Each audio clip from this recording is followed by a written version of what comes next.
चलिए शुरुआत करते हैं आज के ट्रेडिंग सेशन की रणनीति लेने से। हमारे साथ हमारे सारे एक्सपर्ट्स कार्यक्रम में शामिल हो रहे हैं। क्राफ्ट वेल्थ मैनेजमेंट के आशीष कुकरेजा, मोतीलाल ओसवाल सिक्योरिटीज के शुभम अग्रवाल, आप दोनों का ही स्वागत है CNBC आवाज पर।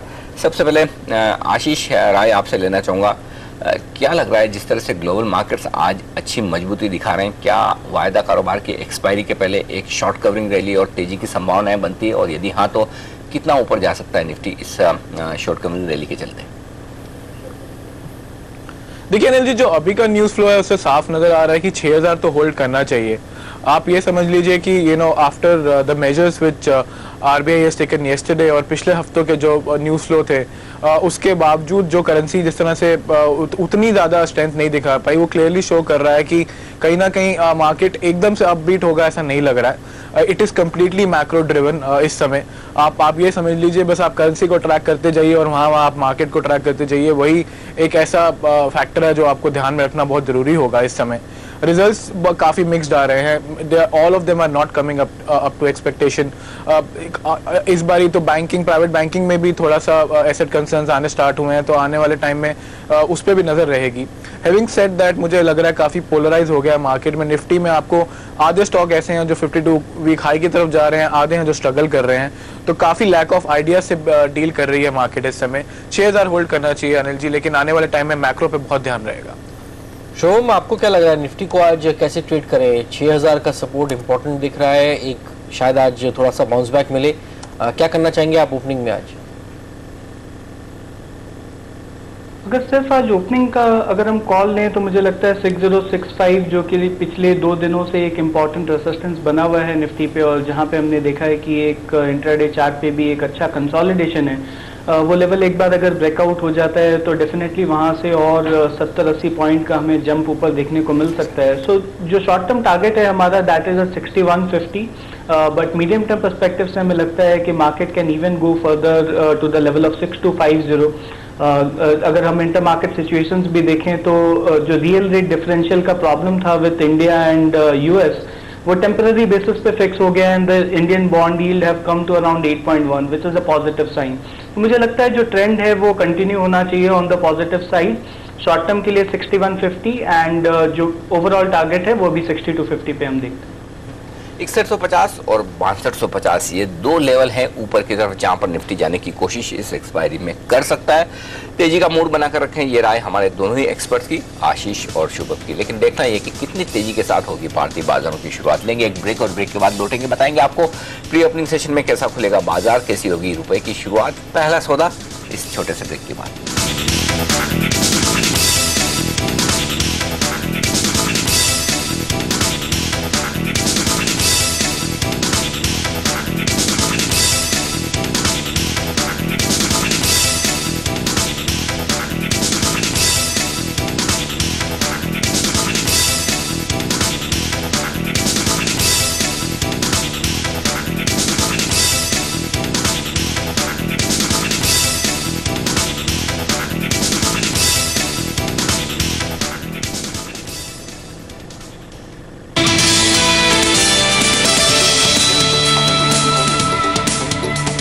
बाजारों की खुलने की तैयारी प्री ओपनिंग सेशन में, लेकिन उससे पहले हमारे एक्सपर्ट्स हमारे साथ हैं। शुभम, आपसे बैंक निफ्टी पर भी राय लेना चाहूंगा। क्या संकेत मिल रहे हैं चार्ट्स पर? क्या एक बेहतरीन शॉर्ट कवरिंग आने की संभावना दिखती है, और यदि हाँ तो कौन से बैंकिंग कैंडिडेट है प्राइवेट सेक्टर में और पब्लिक सेक्टर में जहां पर आपको शॉर्ट कवरिंग अच्छी आती हुई नजर आ रही है? जी बिल्कुल, अगर हम बैंकिंग इंडेक्स को देखें तो 10,800 का एक बहुत ही इंपॉर्टेंट सपोर्ट है जो अभी तक इंडेक्स होल्ड कर रहा है, but it is still not out of the danger zone. तो आई वुड बिलीव कि 11,300 का जो अपर बैंड है, जो कि एक स्ट्रॉन्ग रेसिस्टेंस बना हुआ है, जब तक वो लेवल क्लियर नहीं हो जाता है तब तक सलाह ये होगी कि it is in a no trading zone, और हमें वेट करना चाहिए देखने के लिए कि किस साइड ब्रेकआउट होता है। बट अगर कंफर्मेशन आता है कि 11,300 का लेवल अगर ऊपर ब्रीच हो जाता है, then I would be keen on buying some private banks like Axis bank and ICICI।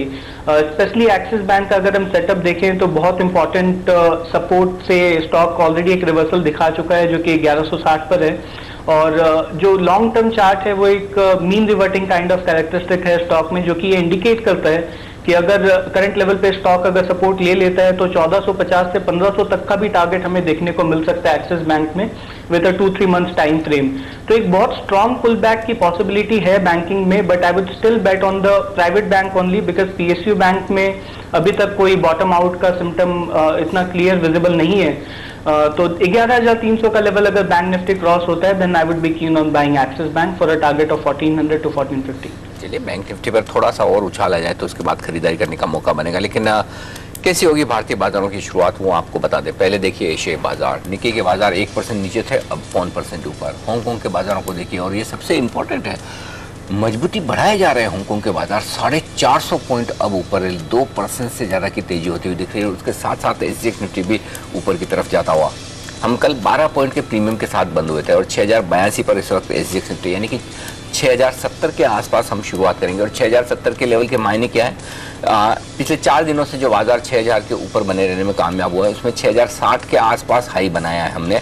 तो आज इस हाई के ऊपर खुलने की संभावनाएं दिख रही है, ये प्री ओपनिंग सेशन में एसजीएक्स निफ्टी बता रहा था। तो उस लिहाज से इसे आप एक रियल गैप अप ओपनिंग कह सकते हैं कि इस रिकवरी में जो हाई बना है उससे भी ऊपर सीधा हम गैप के साथ खुलेंगे। देखते हैं कैसी होती है शुरुआत। लेकिन 75 अंक ऊपर इस वक्त सेंसेक्स है, 11 अंक ऊपर निफ्टी है।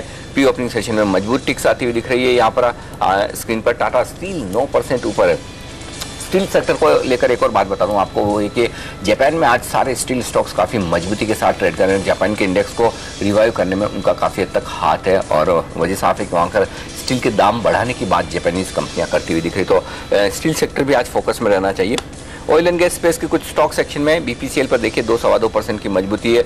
हाई बीटा स्टॉक्स में रिलायंस इंफ्रा 2% ऊपर खुलने के संकेत दे रहा है। तो ये कुछ एक स्टॉक्स एक्शन में पॉजिटिव साइड में।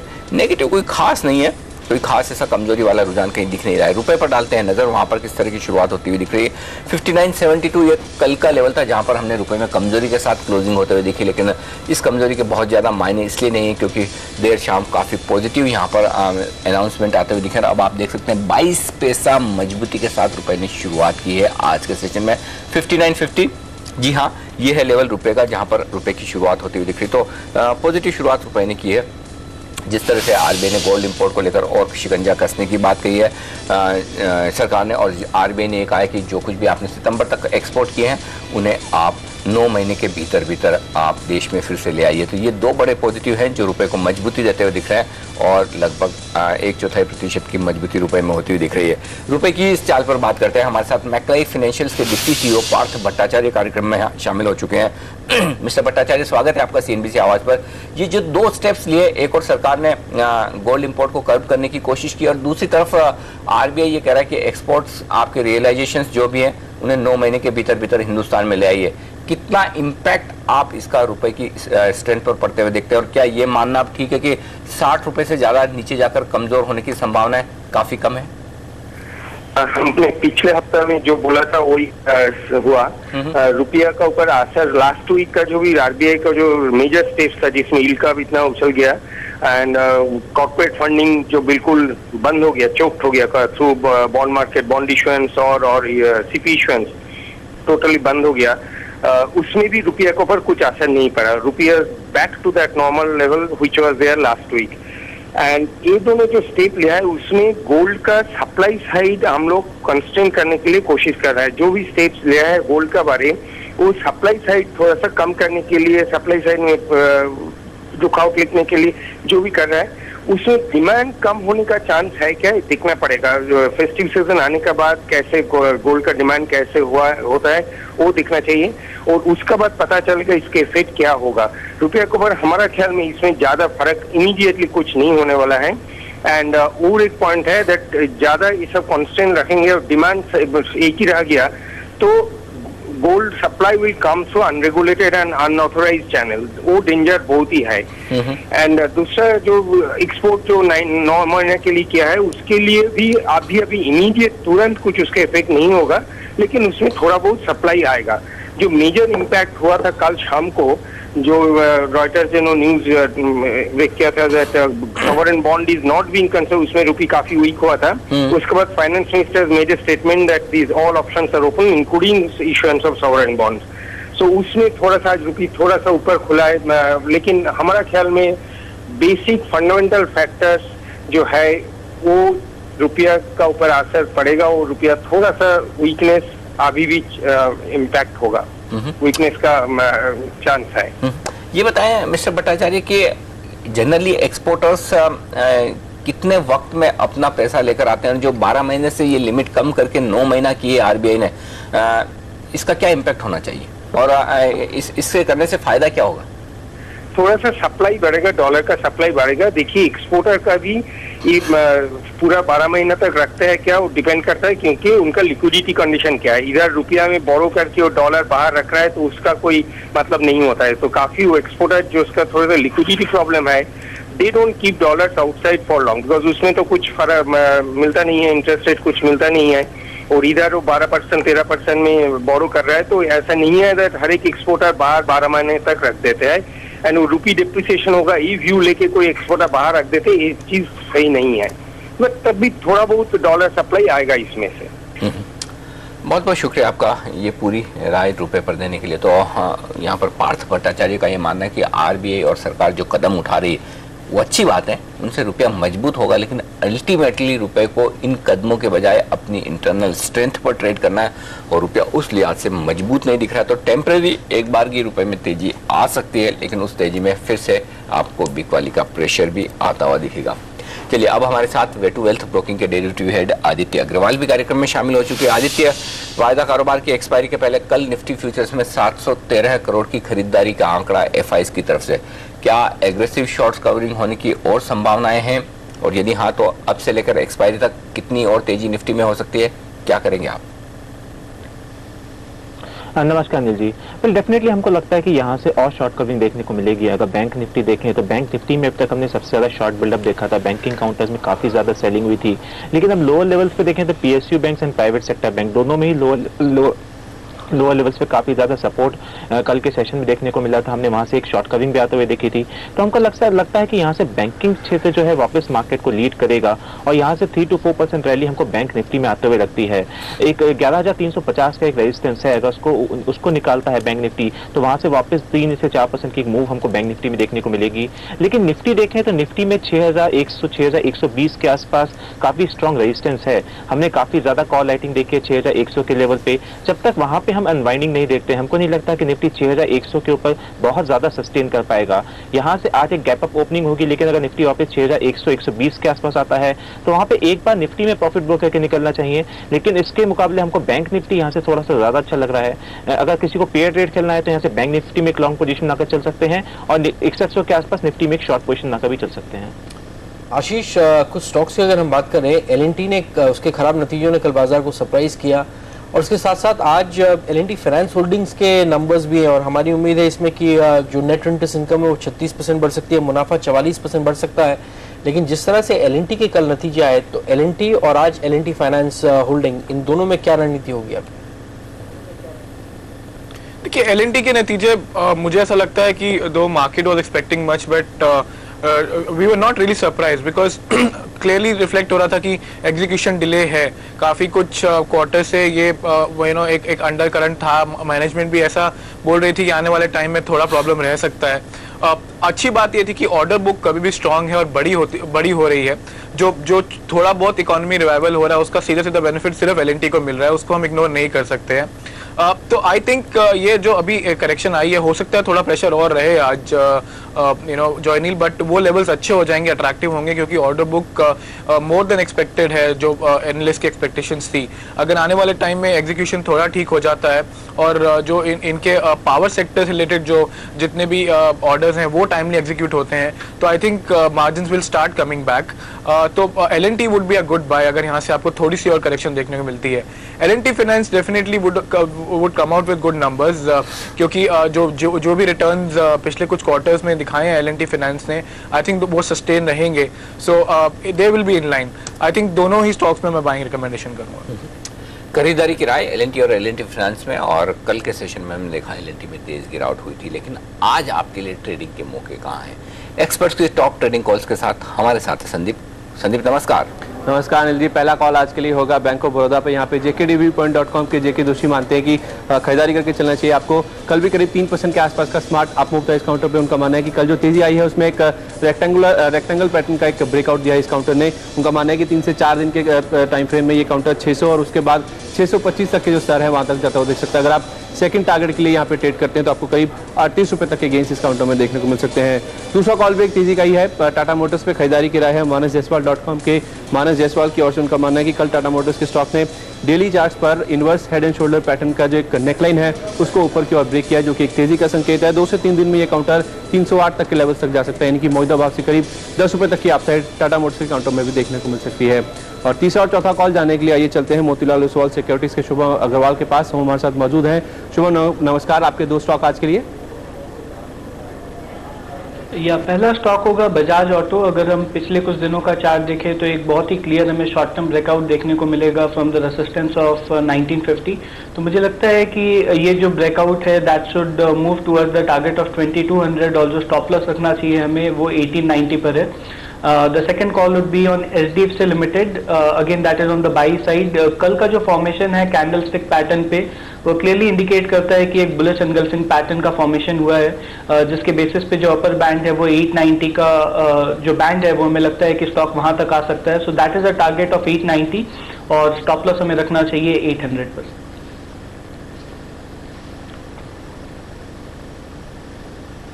ये 5वें कॉल की ओर बढ़ते हैं। ये भी खरीदारी की राय है। जुबिलेंट फूडवर्क्स में BMA वेल्थ क्रिएटर्स के इनराम विश्वास खरीदारी करने की राय दे रहे हैं। उनका मानना है कि कल स्टॉक जो 1.5% के आसपास का मूव आया था उसके बाद 1185 का जो की लेवल है उसके ऊपर बंद हुआ है, जो कि इस स्टॉक का इनफैक्ट 200 दिन का मूविंग एवरेज भी है। और वैसे भी हार्ली चार्ट पर इस काउंटर में high top high bottom formation देखने को मिला, जो कि एक तेजी का संकेत है। अगले 1 से 2 दिन में उनका मानना है कि 1242 तक के लेवल तक ये काउंटर जाता हुआ देख सकता है, यानी कि मौजूदा भाव से करीब 52 रुपए तक की अपसाइड जुबिलेंट फूडवर्क्स के काउंटर में भी देखने को मिल सकती है। तो हमारे जो सभी एक्सपर्ट्स हैं आज के लिए खरीदारी की पॉलिसी देते हुए आइए देख लेते हैं कि किन शेयरों पर FI ब्रोकरेज हाउस ने रिपोर्ट दी है।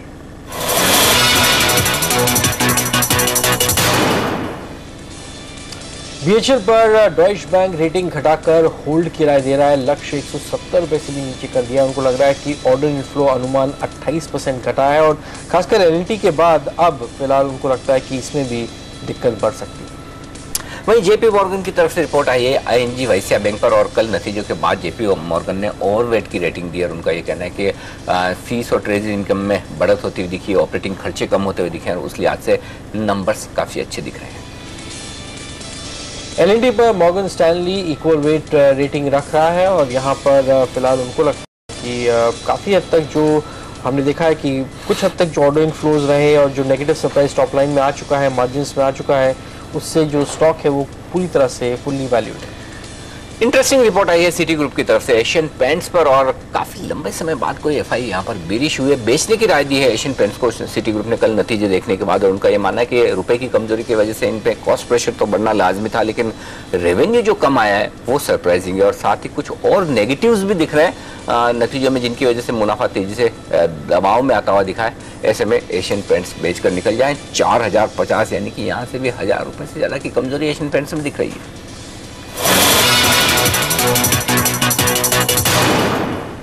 और यहाँ पर आदित्य 2 स्टॉक LNT और भेल वायदा कारोबार में क्या रणनीति होनी चाहिए? दोनों काफी तेजी से गिरे, क्या एक शॉर्ट कवरिंग के लिए ट्रेड किया जाए, उछाल में बिकवाली करें या जहां खुले वहीं शॉर्ट पोजीशन बनाए?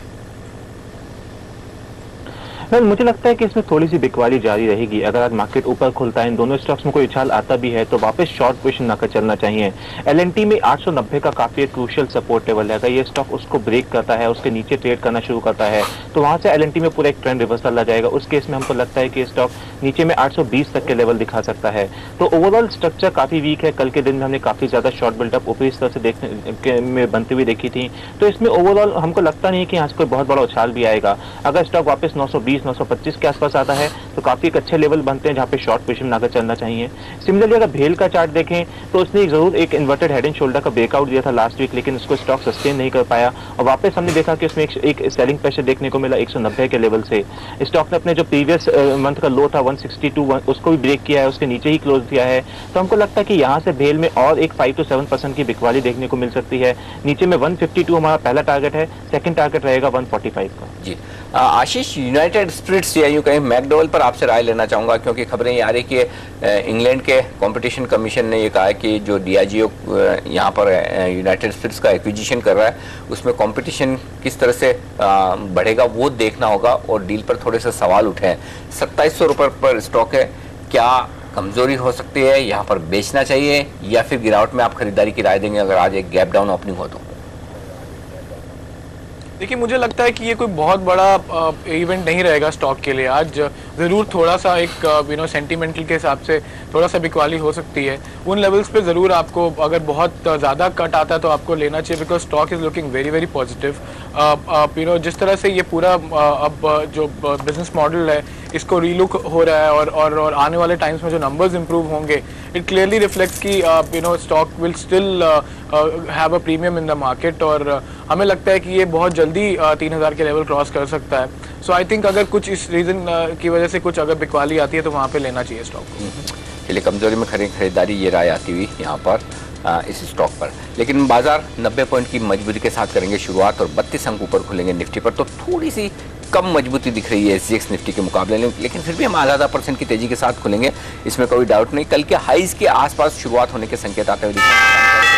मेटल शेयर में मजबूती के साथ शुरुआत होगी, वहीं पर तेजी होती हुई दिख रही है। सेंचुरी मारता हुआ सेंसेक्स 100 पॉइंट ऊपर और वहीं निफ्टी पर है 33 पॉइंट का उछाल। आधा % से ज्यादा की मजबूती के साथ की शुरुआत भारतीय बाजारों ने। टाटा स्टील लीड करता हुआ तेजी को 1.5 से 2% की मजबूती यहाँ पर, और उसके ठीक पीछे कुछ banking stock, bank of Baroda, ICICI bank, PNB, axis, IndusInd, Nifty का कोई भी बैंकिंग स्टॉक उठाकर देखिए, सब 1 से 2% की मजबूती के साथ खुलते हुए दिखे। तो बैंकिंग शेयरों ने तेजी की कमान संभाली है आज फिर से। कुछ हाई बीटा स्टॉक्स पर तेजी है, JP associate, DLF, Reliance infra. Nifty के 3 हाई बीटा स्टॉक 1 से 2% के आसपास की तेजी के साथ शुरुआत करते हुए दिख रहे हैं। सिर्फ एशियन पेंट्स 1% से ज्यादा कमजोर है, जहां पर एक डाउनग्रेड आया कल के नंबर्स के बाद, और एलएनटी आधा % कमजोर। एसीसी अंबुजा कल की कमजोरी को थोड़ा और आगे बढ़ाते हुए बाकी निफ्टी के सारे स्टॉक्स मजबूत है, और मजबूती आपको दिखेगी सेंसेक्स और निफ्टी में। 150 अंक ऊपर अब सेंसेक्स है और निफ्टी पर देखिए 40 अंकों की मजबूती। तो अब हम एसजीएक्स निफ्टी के बराबर पहुंचे हैं, जहां पर 40-45 पॉइंट की तेजी थी। 0.5% की मजबूती सेंसेक्स और निफ्टी में हो चुकी है। आइए वायदा कारोबार की तरफ, क्या है मजबूत यहाँ पर देखें तो बैंकिंग शेयरों ने ही यहाँ पर भी कमान संभाली है। कुछ मिड कैप बैंक्स यहाँ पर तेजी से ऊपर आ रहे हैं, union bank, IOB, Canara bank, bank of India, सारे मिड कैप बैंक्स, पीएसयू हो चाहे प्राइवेट सेक्टर के, ये सब तेजी दिखा रहे हैं। ऑप्टो सर्किट यहाँ पर 2-2.5% की मजबूती होती हुई दिख रही है। कुछ और high beta stocks, HDIL, LIC housing, Adani enterprises जैसे शेयर मजबूत खुलते हुए दिखे। कमजोरी कहाँ है? टाइटन इंडस्ट्रीज 2.5% नुकसान के साथ, जिस तरह से गोल्ड इंपोर्ट को लेकर लगातार सरकार कमी लाने की प्रयास कर रही है, यहाँ नुकसान होता हुआ दिख रहा है। यूनाइटेड स्पिरिट्स की हम बात कर रहे थे, डील को लेकर थोड़े से इंग्लैंड में सवाल उठे हैं, 1.25% के आसपास की कमजोरी वहां पर। अंबुजा एसीसी कल की कमजोरी को आगे बढ़ाते हुए। इंडियन होटल जो मिड कैप इंडेक्स से बाहर निकल रहा है, यहाँ पर 0.5% का नुकसान है। लेकिन ज्यादातर स्टॉक ऐसे हैं जो मजबूती के साथ आज शुरुआत करते हुए दिख रहे हैं। मजबूती होने के बाद, गैप अप ओपनिंग होने के बाद सेंसेक्स और निफ्टी अपनी तेजी को होल्ड करने में बरकरार। 150 अंक ऊपर सेंसेक्स है, निफ्टी पर 45 अंकों की मजबूती, 0.5% की मजबूती सेंसेक्स और निफ्टी में, और मिड कैप इंडेक्स भी इतना ही मजबूत। कौन से स्टॉक सेक्शन में है जोनी जी? कई सारे स्टॉक्स हैं, लेकिन फ्रेसिनियस काबी पे नजर रखिए। सेबी ने मंजूरी दे दी है डीलिस्ट करने के लिए स्टॉक को। आप देखेंगे 15% ऊपर ये स्टॉक जाता हुआ नजर आ रहा है। सेबी की मंजूरी डीलिस्ट करने को और फिलहाल उसका फायदा मिलता हुआ। आरबीआई ने जो कदम उठाए हैं गोल्ड के इंपोर्ट को लेकर, उसमें जो बदलाव किए हैं फिलहाल, उस वजह से आप देखेंगे टाइटन, पीसी ज्वेलर्स, ये सारे स्टॉक्स आज कमजोरी दिखाते हुए। टीवीजेड भी आप देख सकते हैं, टाइटन देखिए, साथ ही पीसी ज्वेलर्स देखिए, ये सारे स्टॉक्स आज काफ़ी ज़्यादा वीक होते हुए फिलहाल नजर आ रहे हैं। बोनस का इम्पैक्ट टोरेंट फार्मा पर 1:1 का बोनस, और वहाँ पर आज हम देख रहे हैं कि एक्साइटमेंट, थोड़ी सी खरीदारी टोरेंट फार्मा में इस समय देखने को मिल रही है। इसके साथ साथ रिलायंस मीडिया वर्क्स पर नजर रखिए, एक्स राइट हुआ है और उस वजह से आप फिलहाल उसमें वो रिएक्शन आते हुए देख रहे हैं। इसके अलावा नतीजों का फायदा आईएनजी वैश्य बैंक को मिलता हुआ, ये स्टॉक आज काफ़ी अच्छी मजबूती दिखाता हुआ फिलहाल नजर आ रहा है। काफ़ी अच्छी तेज़ी फिलहाल इसमें आ गई है। इसके अलावा कुछ और स्टॉक्स जो आज काफ़ी एक्टिव है, उसमें एमएमटीसी शामिल। अगर आप देखेंगे 4% की तेज़ी ये स्टॉक इस समय फिलहाल दिखाता हुआ नजर आ रहा है। तो ये कुछ काउंटर्स एनर्जी जो काफ़ी एक्टिव है। बेयर क्रॉप साइंस, ये एक और स्टॉक है जो 7%, 8% कमजोर है, और यहाँ पर खबरें आ रही कि जो कंपनी ने बायबैक करने की घोषणा की थी 28,70,000 शेयर, लेकिन बायबैक की जो प्राइस फिक्स की है वो नीचे है 1580 रुपए, और यही वजह कि स्टॉक थोड़ा सा कमजोर होता हुआ दिख रहा है। गीतांजलि जेम्स में सर्किट लगने का सिलसिला कोई नई बात नहीं, लेकिन नई बात यह है कि अब ये स्टॉक 100 रुपए के नीचे आ चुका है। दो डिजिट में स्टॉक आ चुका है और अब 98 रुपए पर गीतांजलि जेम्स ट्रेड करता हुआ दिख रहा है। गोल्ड और ज्वेलरी के कारोबार से जुड़ी सारी कंपनियां दबाव में, Gitanjali, PC jewellers, TBZ, list लंबी है। सारे के सारे स्टॉक्स 3-3, 4-4, 5-5% कमजोर होते हुए दिख रहे हैं। तो ये एक स्पेस है जो साफ तौर पर दबाव में है।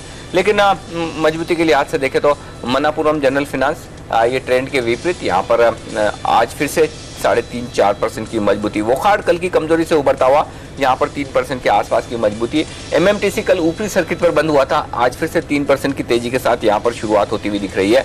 और आईएनजी वाइसिया बैंक जहां पर कल बाजार बंद होने के बाद शानदार नतीजे आए थे और नतीजों के बाद स्टॉक पर 3% का उछाल है। दिन के हाईएस्ट लेवल पर सेंसेक्स और निफ्टी गैप अप ओपनिंग के बाद धीरे धीरे और मजबूती की तरफ बढ़ते हुए दिख रहे हैं।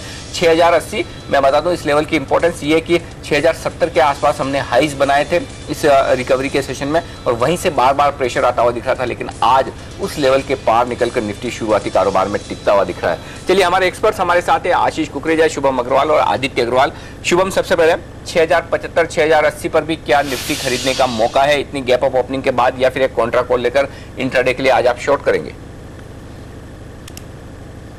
जी बिल्कुल, जो इम्पोर्टेंट रेसिस्टेंस हम देख रहे थे 6065 और 6070 का निफ्टी ने क्लियरली वो ब्रेकआउट दे दिया और उसके ऊपर सस्टेन भी कर रहे हैं। तो हमारी यही सलाह होगी कि जो ट्विजर टॉप फॉर्मेशन का जो प्रोबेबिलिटी था वो अभी निगेट हो चुका है और अब फिर से शॉर्ट कवरिंग जितने भी लोग जो अभी टेम्पररी 1-2 दिन के बेसिस पे शॉर्ट कर रहे होंगे वो एक्सपायरी के एक्सपेक्टेशन पे वो फिर से लॉन्ग वहां पे हमें दिखना चाहिए।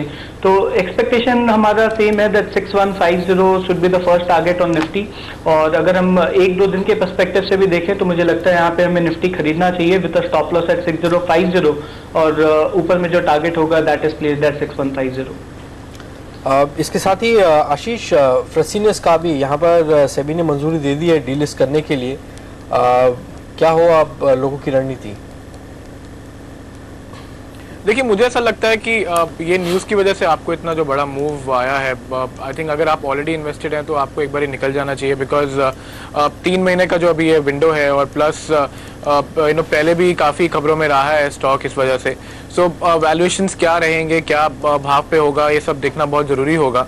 सो आई थिंक ये एक बार ही आप मूव प्ले आउट कीजिए। आप I think around 130-135 odd levels, इसके बीच में आपको एक एग्जिट ले लेना चाहिए and then let the news flow come out in detail. उसके बाद अगर कुछ होगा तो आपको हेडरूम मिलेगा इसमें काम करने के लिए। अभी एक बार आप 130 के ऊपर निकल जाइए। 130 के ऊपर एग्जिट करने की राय, लेकिन देखना ये होगा कि 3 महीने के अंदर अंदर जो सेबी ने कहा है कि आप डीलिस्ट करवाइए, अदरवाइज फिर आपको अपनी स्टेक कम करनी होगी। तो 3 महीने के लिहाज से एक यहाँ पर पोजिशनल कॉल उस लिहाज से लेना चाहिए। लेकिन एक और स्टॉक जहाँ पर आदित्य आपसे राय लेना चाहता हूँ और वो है टाइटन।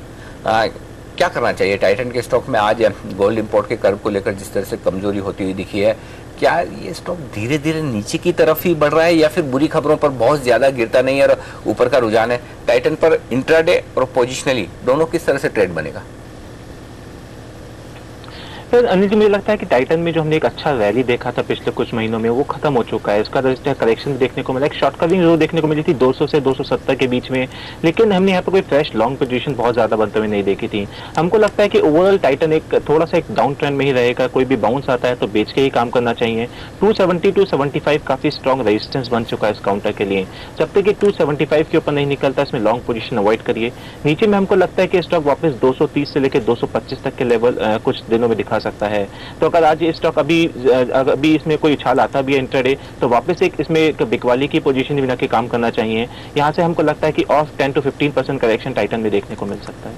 शोम, आईएनजी वाइसिया बैंक अच्छे नतीजों का हमने देखा है रिजल्ट फिलहाल आता हुआ, स्टॉक काफी ऊपर है, क्या करें इन लेवल्स पर? आपको लग रहा है कि अभी भी बने रहना चाहिए या प्रॉफिट लेके निकलना चाहिए? It depends on the time frame. अगर हम एक लंबे समय की बात करें तो आईएनजी वाइसिया बैंक एक क्लियर आउट परफॉर्मर रहा है और वो ट्रेंड कंटिन्यू होना चाहिए। बट शॉर्ट टर्म क्योंकि हम ऑलरेडी देख रहे हैं कि 640 के लेवल से स्टॉक करेक्ट होकर के ऑलमोस्ट 560 का लेवल टच कर चुका है, तो मुझे लगता है जो मीडियम टर्म सपोर्ट जो है स्टॉक में वो 540 के पास प्लेस्ड है, which is 40 rupees lower than the current price. So if my perspective is कि अगर मुझे 2-3 महीने बियॉन्ड का अगर कॉल लेना है, so I would be a buyer right away at the current price and I would also add positions in a temporary correction which could be 5-6%, और जो मीडियम टर्म टारगेट है that should be around 720 to 730। But अगर हम short term perspective से देखें, अगर एक हफ्ते या 10 दिन का अगर हम ट्रेड करते हैं, तो मुझे लगता है 540 के लेवल के लिए हमें वेट करना चाहिए, और वहां पर अगर स्टॉक आ जाता है तो रिवॉर्ड टू रिस्क फिर से फेवरेबल होगा for ING Vysya bank. But definitely it is a good out performer, तो करेक्शन में बाय करने की सलाह होगी। So short term investors can wait, but long term investors can look for a buying opportunity at the current. Shubham, सुबह जब हम आपसे बात कर रहे थे तो आपने कहा था 6065 ये एक लेवल है निफ्टी में, अगर इसके ऊपर ये चलने लगे और ट्रेड करे काफी समय तक, तो आपको लगता है 70-80 पॉइंट की और रैली आ जाएगी। अभी 6080 पे है, अगर ये लेवल्स होल्ड होते हैं तो क्या आप 6150, 6200 देख रहे हैं बाजार में? Yes definitely. हम ये एक्सपायरी की अगर बात करें तो मुझे लगता है कि 6150 एक कैप हो सकता है for next 2 days। But yes, अगर हम मीडियम टर्म ट्रेंड की बात करें तो जो फर्स्ट टारगेट हम देख रहे हैं दैट इज एट 6250, और मुझे लगता है कि वो लेवल भी ऊपर में ब्रीच हो जाना चाहिए, बिकॉज अभी तक हमने बैंकिंग से पार्टिसिपेशन नहीं देखा है, और सेक्टर्स लाइक ऑटो और IT जहां पे और फर्दर स्कोप है अपसाइड का। तो मुझे लगता है कि ये जो डिफेंसिव्स में पार्टिसिपेशन अभी तक देखने को मिल रहा था from FMCG and pharma, that will start consolidating, और साइक्लिकल स्टॉक्स फिर से ऊपर आने चालू होंगे, जिसका ये इम्पैक्ट होगा कि market can move way higher from the current level. But yes, we would like to have a step by step approach. So 6250 will be the first target that we are looking for a medium term perspective, और going forward बहुत ही एक अच्छा probability है that our target can get revised on the upside. तो ये फिलहाल Nifty पर राय आती हुई ऊपर की तरफ के रास्ते अब खुलते हुए नजर आ रहे हैं। लेकिन आशीष, निफ्टी पर जो 5 टॉप गेनर्स हैं, पांचों के पांचों बैंक्स हैं, क्या आपको लगता है कि किसी बैंकिंग शेयर में आप खरीदारी करेंगे अब से लेकर 30 जुलाई तक के लिए, जब RBI की पॉलिसी आने वाली, तो कितने मुश्किल से 5-6 दिन बचे हैं, क्या करना चाहिए? देखिए, मैं कम्प्लीटली एग्री करता हूं कि अगर यहाँ से निफ्टी को आगे बढ़ना है तो बैंकिंग का पार्टिसिपेशन होना बहुत ज़रूरी है। बहुत ही ज़्यादा स्ट्रॉन्ग अंडर परफॉर्मेंस रही है पूरे सेक्टर में।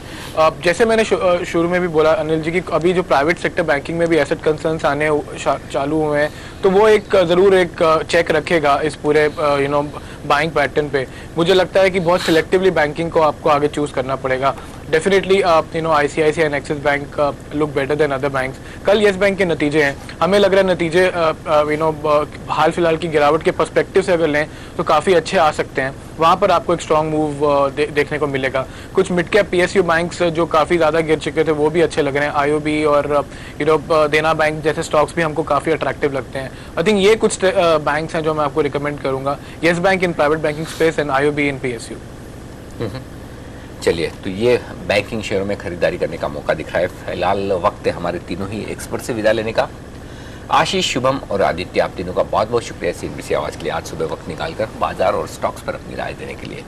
बाजार इस बीच मजबूती के साथ 150 अंकों पर, सेंसेक्स व निफ्टी पर है 45 अंकों की मजबूती, 0.5% की मजबूती सेंसेक्स और निफ्टी में। मिड कैप इंडेक्स भी उतने ही मजबूत, स्मॉल कैप इंडेक्स में भी 0.5% की तेजी। चौतरफा खरीदारी 600 शेयर मजबूती के साथ आज आगे बढ़ते हुए, वहीं 250 शेयरों में थोड़ा लाल निशान के साथ ट्रेड होता हुआ दिख रहा है। काफ़ी मजबूत शुरुआत की है बाजारों ने, लेकिन आगे किस तरह का डायरेक्शन रहेगा इस पर बातचीत करेंगे कि बैंक सिक्योरिटीज़ के हेड ऑफ रिसर्च जिगर शाह से। इस छोटे